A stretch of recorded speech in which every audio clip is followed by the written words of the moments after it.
Hello, my name is Shane Coughlin. I'm the General Manager of the OpenChain project at the Linux Foundation. I am delighted to have a chance to speak to you today. Now, I run an interesting project.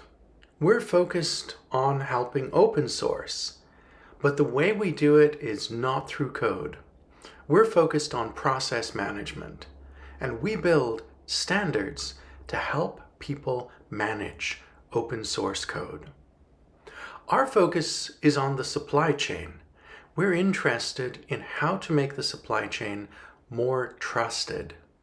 We do this from the perspective of two things: license compliance and security assurance. The question we are trying to answer is, how does a company trust its supply chain? How does it trust that open source license compliance is being done right? How does it trust that open source security is being done right? We started working on these questions in 2016. We built a license compliance specification, a standard to help describe how to manage open source license compliance. That became an ISO standard after a few years. It is ISO 5230 since 2020, and it has been adopted by many companies around the world. ISO 5230, the international standard for open source license compliance, helps organizations set up a compliance program. This program is able to manage the basics of taking software in, developing software internally, and exporting software or shipping software externally from the perspective of open source license compliance. Now, while we were doing this, and while we had many companies start to use this standard, we also had questions about security arise. People were saying, how do we manage open source security? What can we do to have good quality security assurance?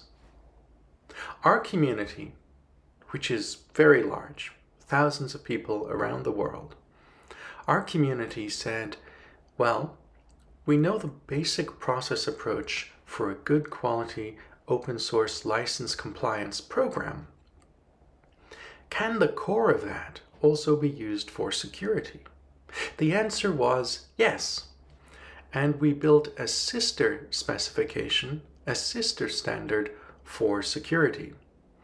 We started work on that in 2021. We released the first version of the standard in 2022. And very recently, ISO have given us a provisional draft international standard number.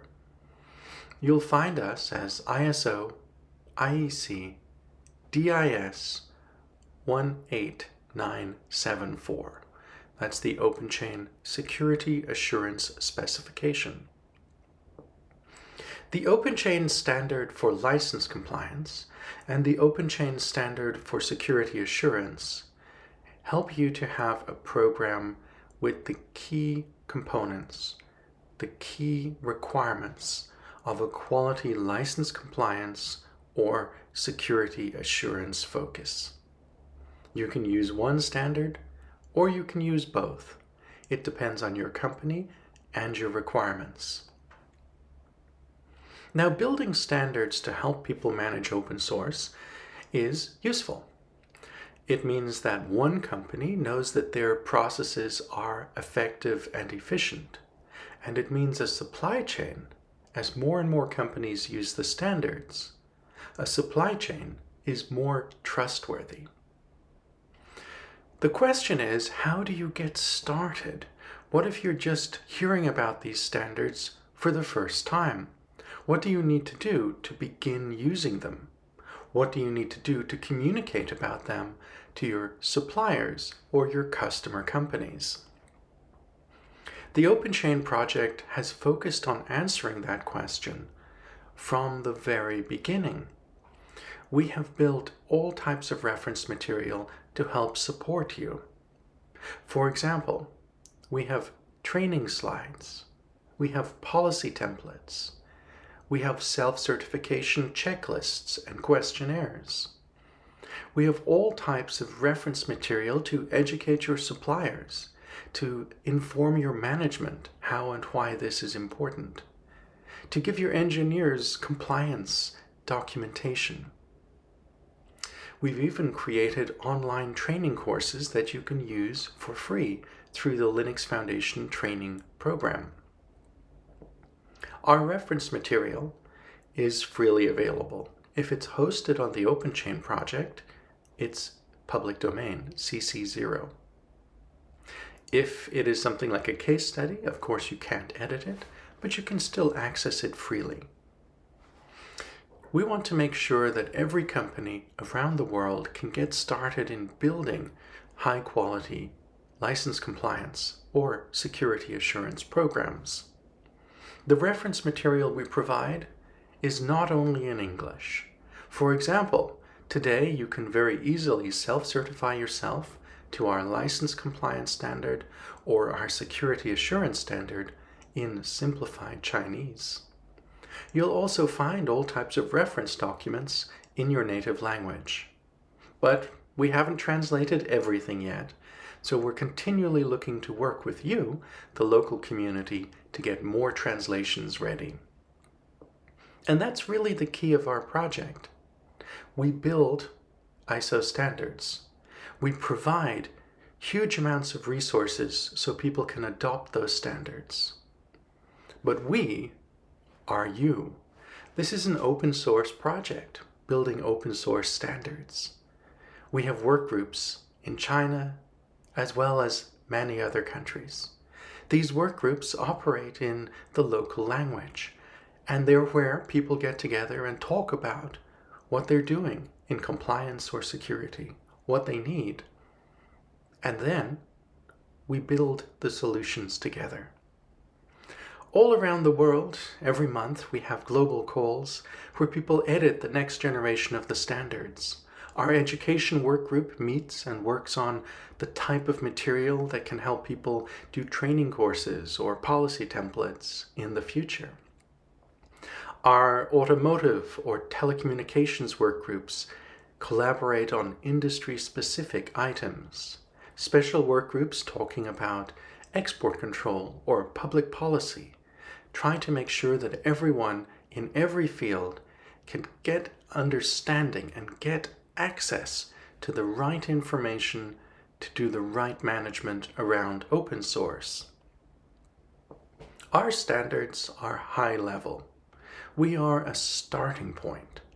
When you use our ISO standard for license compliance, you're using the few basic processes that you need to get license compliance underway.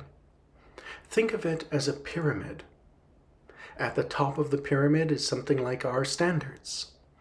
As you go down the pyramid, you have other standards like software bill of materials. And then, further down the pyramid, you have other material. For example, automation guides to help you do tooling and to do scanning at scale. The starting point, the high-level process management, is our focus. We want to help your company, your OSPO, your inner source team get started with the key requirements for quality license compliance and quality security assurance. Once you begin working with our standards and meeting our community, you can iterate, you can improve and increase the complexity and scope of what you're doing. So can your suppliers and your customers.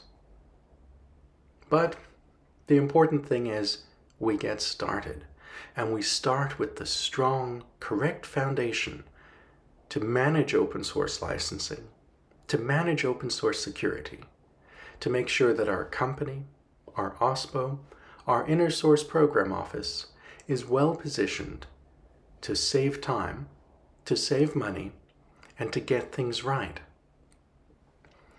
You are invited to be part of our community. In the room with you, there are probably a lot of people who are already part of it. There's no cost of entry. There's no requirements. Just turn up. You can join our calls. You can use our standards. You can get our training material. You can use our self-certification material freely. Our goal is to make the supply chain more efficient. We want to see less compliance errors, less security errors. They cost us all money, they cost us all time, and we know how to fix them. So, my message to you today is it's going to be a busy year. I'm working with organizations in China, like my good friends at Huawei, Honor, and OPPO, 3 companies that are board members of the OpenChain project, platinum members of the project. I'm working with organizations like CAICT, CESI, and others in the China market to help make sure that companies get support from government-affiliated organizations, they can get third-party certification, and other support. We're planning a bunch of physical meetings in China this year, as well as our online communication. Go to our website, openchainproject.org, to get our calendar, to see what we're doing, to join our meetings. You will also find our standards, our self-certification material, and so much more. Go, take it, use it, share it. And I look very much forward to working with you throughout this year and into the years ahead. By the way, to end, I would just like to thank the organizers of this conference. We have been communicating for a while. They are incredible, and I think it's wonderful to see this initiative bringing international speakers, local speakers, and the community together to share knowledge. Congratulations to everyone.